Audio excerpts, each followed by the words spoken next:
नमस्कार, स्वागत है आपका आवाज उत्तर प्रदेश में। मैं हूं प्रियंका आर्या। आइए नजर डालते हैं आज की प्रमुख खबरों पर।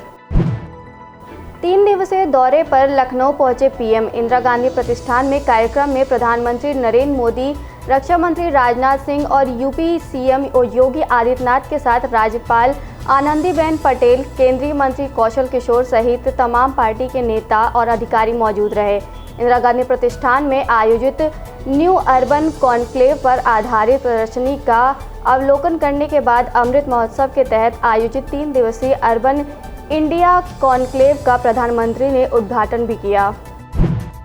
लखनऊ एयरपोर्ट के अंदर जमीन पर बैठे छत्तीसगढ़ के मुख्यमंत्री भूपेश बघेल। एयरपोर्ट से बाहर आने पर रोके गए छत्तीसगढ़ के मुख्यमंत्री भूपेश बघेल। प्रधानमंत्री नरेंद्र मोदी के लखनऊ आगमन पर कांग्रेस महासचिव प्रियंका गांधी ने किए सवाल। कहा, विपक्ष में हम हैं तो हमें कैद करके रखा गया है, लेकिन मंत्री के बेटे को अभी तक जो गुनहगार है उसे नहीं पकड़ा गया है, ऐसा क्यों? मोदी जी नमस्कार। मैंने सुना है कि आज आज़ादी का अमृत उत्सव मनाने के लिए आप लखनऊ आ रहे हैं। मैं आपसे पूछना चाहती हूँ कि आपने ये वीडियो देखा है?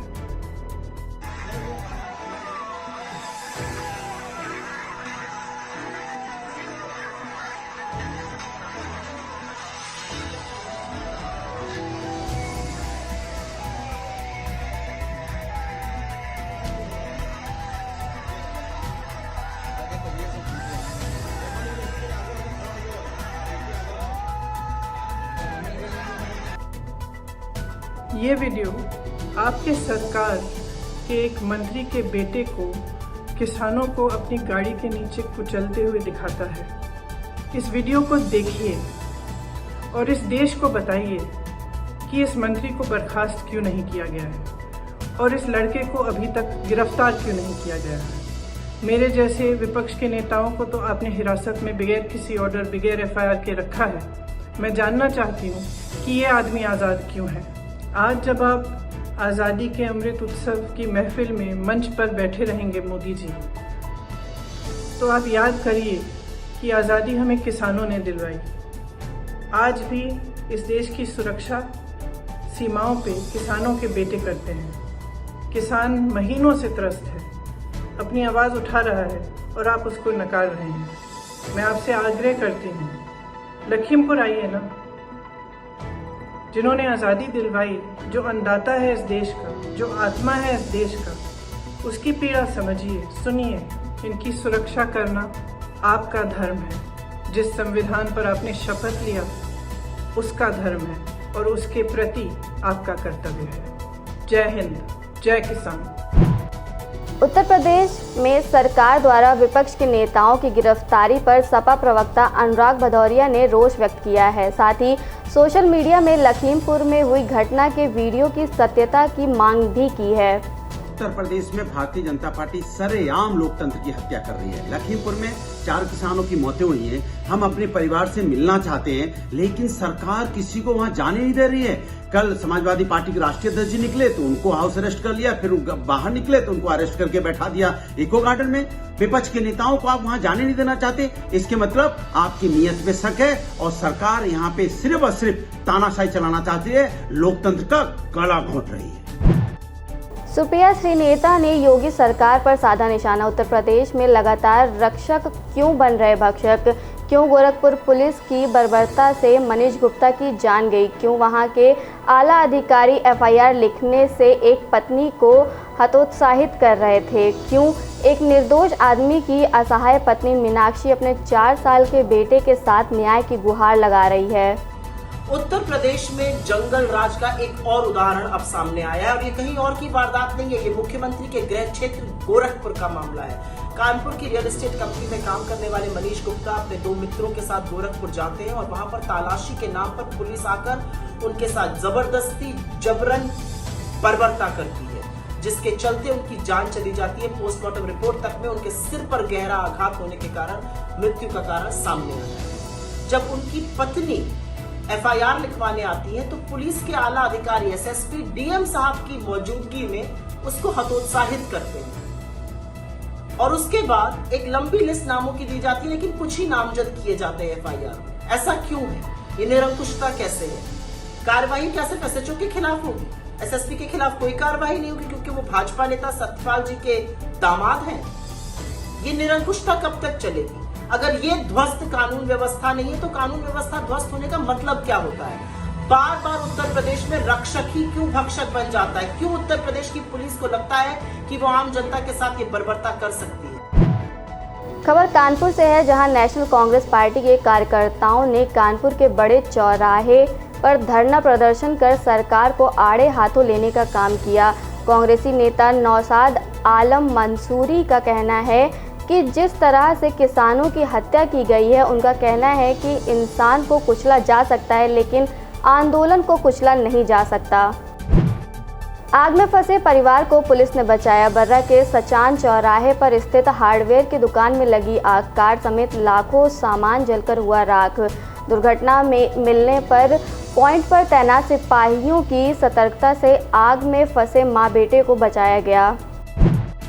लखीमपुर खीरी में किसानों की मौत का मामला तेजी से तूल पकड़ रहा है। पूरे प्रदेश में विपक्षी दलों ने विरोध प्रदर्शन शुरू कर दिया है। कई नेताओं ने नज़रबंद हो जाने के बाद कानपुर में विरोध प्रदर्शन देखने को मिला। सपा विधायक इरफान सोलंकी की अगुवाई में पार्टी कार्यकर्ताओं ने गुमटी रेलवे क्रॉसिंग पर जाम लगाने का प्रयास किया, लेकिन मौजूदा पुलिस ने उन्हें रोक दिया। यादव जी उस परिवार से मिलने जा रहे थे, उसको ना रोका गया, यानी अखिलेश जी को रोका गया है और परिवार से नहीं मिलने दिया गया है। इसके विरोध में अखिलेश जी धरने में बैठे हैं। हम लोगों ने भी धरने में बैठ के ये बताने की कोशिश करी है कि योगी बाबा मस्त है, कानून व्यवस्था ध्वस्त है, कानून व्यवस्था है नहीं। आपने देखा कि किस तरह से पुलिस हम लोगों ने गिरफ्तार कर लिया है।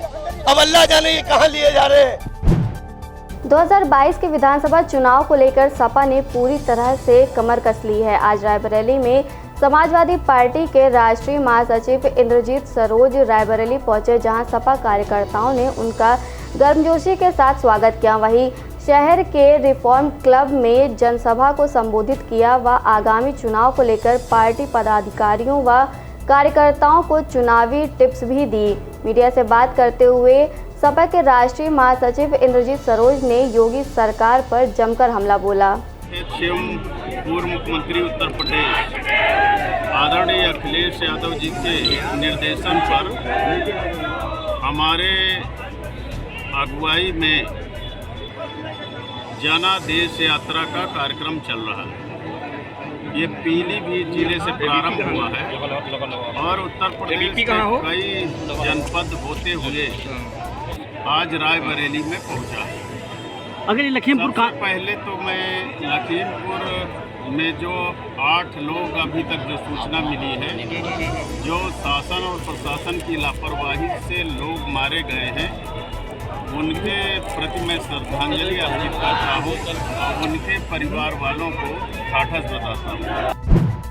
समाजवादी पार्टी के योग संदेश यात्रा को लेकर गुरु आचार्य अजय पाठक रायबरेली पहुंचे, जहां उन्होंने शहर के सिविल लाइन स्थित हॉल में सपा जिला अध्यक्ष वीरेंद्र यादव की अगुवाई में सैकड़ों समाजवादी पार्टी के पदाधिकारियों ने योगाभ्यास किया। वहीं 2022 में अखिलेश सरकार बनाने का दावा भी किया। किस तरह का आज यहाँ पे प्रोग्राम था? मैं समाजवादी योग संदेश यात्रा की शुरुआत 2019 से किया हूँ। 5 अगस्त को अप्रत्यक्ष रूप से कन्नौज की सांसद पूर्व सांसद माननीय दीपल यादव जी के नेतृत्व में ये कार्यक्रम का शुभारंभ हुआ है और ये कन्नौज से होकर मैनपुरी से होते हुए पूरे प्रदेश के साथ साथ ही पूरे देश में ये यात्रा चलेगी। और इस योग यात्रा के माध्यम से हम योग, आयुर्वेद, प्राकृतिक चिकित्सा और ऋतु चिकित्सा पद्धति के माध्यम से योग ही नहीं, लोगों के घर घर जाकर वे लोगों को स्वास्थ्य लाभ दे रहे हैं। और साथ ही साथ हम अखिलेश जी की जो विकासवादी नीति और लोहिया जी को जो सिद्धांत है, समता और समानता की नीति से हिंदू, मुस्लिम, सिख, ईसाई को एक साथ के सूत्र में बांध करके लोगों को अखिलेश यादव की विकासवादी नीति से जोड़ करके समाजवादी सरकार बनाने के लिए संकल्पबद्ध है। रायबरेली जिले के बेडी माधव सिंह स्मारक इंटर कॉलेज में कक्षा 11 के छात्र पर दबंगों ने धारदार हथियार से हमला कर दिया और मौके से फरार हो गए। गंभीर रूप से घायल युवक को CSC से जिला अस्पताल रेफर किया गया, जहां उसका इलाज चल रहा है। भैया क्या नाम है आपका? किस स्कूल में पढ़ते हैं?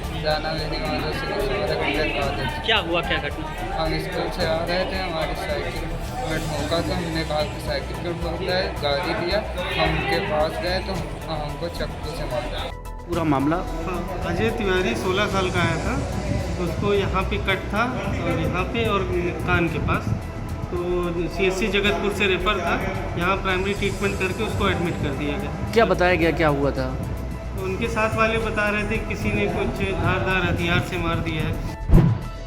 रायबरेली जिले के लालगंज कोतवाली क्षेत्र के गांव में एक किसान अपने खेतों से मवेशियों को भगाने गया, तभी बिजली के खंभे में अचानक करंट उतरा जिसमें वह चिपक गया। आवाज़ सुनकर आसपास के किसान उसके पास पहुंचे, जहां पर उसे निजी वाहन से नज़दीकी सामुदायिक स्वास्थ्य केंद्र अस्पताल पहुंचाया गया, जहां पर डॉक्टरों ने उसे मृत घोषित कर दिया। आपके यहाँ एक मामला हुआ है, करंट से एक व्यक्ति की मौत हो गई, क्या है पूरा मामला? मामला ये है कि बिजली मवेशी जो जानवर होते हैं उन्हीं को कहीं खेदने गए थे, किसी द्वारा सूचना मिली कि नहीं तुम्हारे खेत में जानवर चल रहे हैं, तो ये वहाँ गए थे और कहीं खंभा था उसमें तार नीचे बिजली करंट उतरा हुआ था। क्योंकि सर्दी का मौसम चल रहा है, पानी वानी भरा रहता है, तो उसी में करंट लगने से इनके जो है मृत्यु हो गई। क्या नाम है इनका? इनका नाम है शिवप्रकाश सिंह, स्वर्गीय इनके पिता का नाम गणपत सिंह।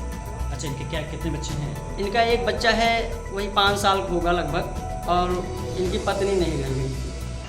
घटना ये है, एक शिव प्रकाश पुत्र स्वर्गीय गणपति अभी यहाँ पर अस्पताल में लाए गए थे, जिनको परीक्षण के उपरांत मृत घोषित कर दिया गया है। जिनका घर वालों के कहने की वजह से ये मतलब कारण यह है कि बिजली लगने से, करंट लगने से इनकी मृत्यु हो गई है। बाकी पुलिस को इन्फॉर्मेशन दे दी गई है, बॉडी पोस्टमार्टम के लिए जा रही है।